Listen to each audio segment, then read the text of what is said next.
ಈಗ ಅವ್ರು ಮಾತಾಡ್ತಾರಲ್ಲ, ಅವರನ್ನೇ ಒಂದು ಮಳ್ಳ MLA MP ಮಾಡಿದ್ರೆ ಎಲ್ಲ ಕೆಲಸವನ್ನು ಸರಿ ಮಾಡ್ತಾರ?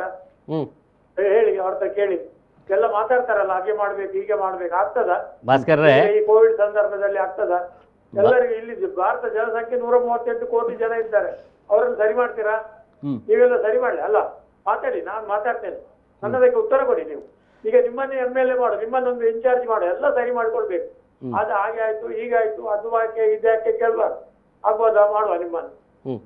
ಸರಿ ಸರ್, ಅವರು ಉತ್ತರ ಕೊಡ್ತಾರೆ. ಭಾಸ್ಕರ್ ಅವರು ನಾವು ಏನು ಮಾಡ್ತೇವೆ ಅನ್ನೋದನ್ನು ಪ್ರಶ್ನೆ ಮಾಡಿದ್ದಾರೆ. ಒಂದು, ಅವರು ಉಡುಪಿಯವರು, ನಾನು MLA ಆಗೋದ್ರೆ ಉಡುಪಿಯಲ್ಲಿ ಆಗ್ಲಿಕ್ಕೆ ಆಗೋದಿಲ್ಲ, ಅದು ಬೇರೆ ವಿಷಯ. ಆದರೆ ಯಾವುದೇ ಒಂದು ಸಂದರ್ಭದಲ್ಲಿ ಸರ್ಕಾರ, ನಾನು ಮೊದಲೇ ಹೇಳಿದ್ದೇನೆ ಮತ್ತು ತಾವು ಕೂಡ ಅದನ್ನು ನಿರೂಪಣೆ ಮಾಡುವಾಗ ಹೇಳಿದ್ದೀರಿ, ಇದು ಒಂದು ಸಂಕೀರ್ಣವಾದಂಥ ಸಂದರ್ಭ. ದೇಶದಲ್ಲಿ ಅನೇಕ ಸಮಸ್ಯೆಗಳು ಬಂದಿವೆ. ಆ ಸಮಸ್ಯೆಗಳ ನಿಭಾವಣೆಗೆ ಎಲ್ಲರ ಪಾತ್ರ ಏನು? ಭಾಸ್ಕರರಿಗೂ ಪಾತ್ರ ಇದೆ, ನನಗೂ ಪಾತ್ರ ಇದೆ, ನಿಮಗೂ ಪಾತ್ರ ಇದೆ. ಮಾತಿನ ಒಟ್ಟು ಸಾರಾಂಶ ಏನಂತ ಹೇಳಿದ್ರೆ, ನೀವು ಟೀಕೆಗಳನ್ನು ಮಾಡುವುದು, ವಿರೋಧಗಳನ್ನು ಮಾಡುವುದನ್ನೇ ಇದೆ, ಸರ್ಕಾರದ ಜೊತೆ ಯಾಕೆ ಸಹಕಾರ ಮಾಡ್ತಾ ಇಲ್ಲ?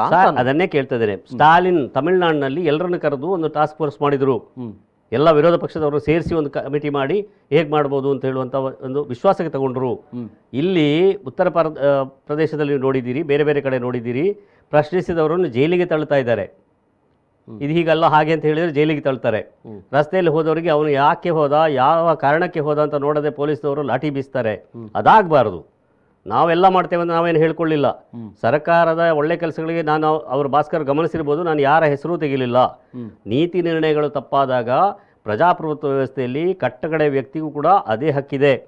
ಇದೇ ಪ್ರಧಾನಿಗಳು ಹೇಳ್ತಾರೆ, one vote one nation, one tax. ಈ ರೀತಿ ಇದ್ದಾಗ ನಮಗೂ ಕೂಡ ಒಂದು ಹಕ್ಕಿದೆ, ಆ ಹಕ್ಕನ್ನು ನಾವು ಚಲಾಯಿಸಬೇಕಾಗ್ತದೆ. ಸರಿಯಾದನ್ನು ಒಪ್ಪಿಕೊಳ್ಳೋಣ. ತಪ್ಪಾದಾಗ ಅವರಿಗೆ ಬೊಟ್ಟು ಮಾಡಿ ಹೇಳಿ, ಇದು ತಪ್ಪಾಗಿದೆ, ಇದು ಹೀಗಾಗಬಾರ್ದು, ಬಡವರಿಗೂ ನ್ಯಾಯ ಸಿಕ್ಕಬೇಕು ಅನ್ನುವಂಥ ಮಾತನ್ನು ಹೇಳೋಣ. ಅವರ ಹತ್ರ ಚರ್ಚೆಗೆ ಬರೋದು, ನಾನು ಬಹಿರಂಗವಾದ ಚರ್ಚೆಗೆ ನಡೆದಿದ್ದೇನೆ, ಅದೇ ಎರಡೇ ವಿಚಾರ. ಯಾಕಂದರೆ ಲಸಿಕೆಯ ರೀತಿ ಏನಾಯಿತು, ಹೇಗೆ ಲಸಿಕೆಗಳನ್ನು ತಯಾರು ಮಾಡಿದರು, ಎಷ್ಟು ಲಸಿಕೆಗಳನ್ನು ತಯಾರು ಮಾಡಿದರು, ನಮಗೆ ಎಷ್ಟು. ಇವತ್ತು IMF ಹೇಳಿದೆ, ಇಂಟರ್ನ್ಯಾಷನಲ್ ಮಾನಿಟರಿ ಫಂಡ್ ಹೇಳಿದೆ, ಭಾರತದಲ್ಲಿ ಡಿಸೆಂಬರ್ ಅಂತ್ಯಕ್ಕಾಗುವಾಗ, ಯಾವಾಗ 2021 ಡಿಸೆಂಬರ್ ಅಂತ್ಯಕ್ಕಾಗುವಾಗ 35% ಮಾತ್ರ ಲಸಿಕೆ ಆಗ್ತದೆ. ಬರೀ 35, 65% ಮತ್ತು ಹೊರಗೆ ಉಳಿತಾರೆ. ಅದು ನಾನು ಮಾಡಬೇಕಾ? ಹಾಗಾದರೆ ಸರ್ಕಾರ ಜವಾಬ್ದಾರಿ ಇಲ್ವಾ? ಕೇಂದ್ರ ಸರ್ಕಾರ ಬಜೆಟ್ನಲ್ಲಿ ಏನು ಹೇಳಿತು? 35,000 ಕೋಟಿ ರೂಪಾಯಿನ ಇಟ್ಟಿದ್ದೇವೆ ಲಸಿಕೆಗೆ ಅಂತ. ಆದರೆ ಈಗ ಯಾಕೆ ಹೇಳ್ತಾರೆ ನಾವು ಉಚಿತವಾಗಿ ಕೊಡ್ತೇವೆ ಅಂತ?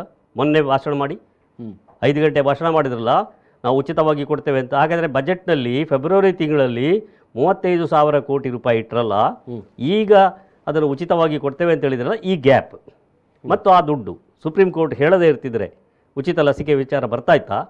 ಇವತ್ತು 3,000 ಕೋಟಿಯನ್ನು ಅಲ್ಲಿ ಲಸಿಕೆ ತಯಾರು ಮಾಡೋನಿಗೆ ಕೊಟ್ಟರು. ಅವನು ಇಂಗ್ಲೆಂಡಿಗೆ ಹೋದ. ನೀರವ್ ಮೋದಿ ಚೋಸ್ಕಿ ಹಾಗೆ ಅವನು ಇಂಗ್ಲೆಂಡಿಗೆ ಹೋದ.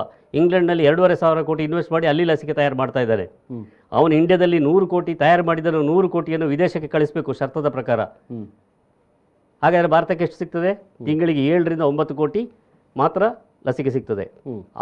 ಆ ಲೆಕ್ಕಾಚಾರ ಹಾಕಿದರೆ 2021 ಡಿಸೆಂಬರ್ಗೆ ಬರೀ 35% ಜನಕ್ಕೆ ಲಸಿಕೆ ಹಾಕ್ಲಿಕ್ಕೆ ಆಗ್ತದೆ. ಎಂಥ ದುರಂತ ಇದು! ಇದನ್ನು ಮಾತಾಡಬಾರ್ದು.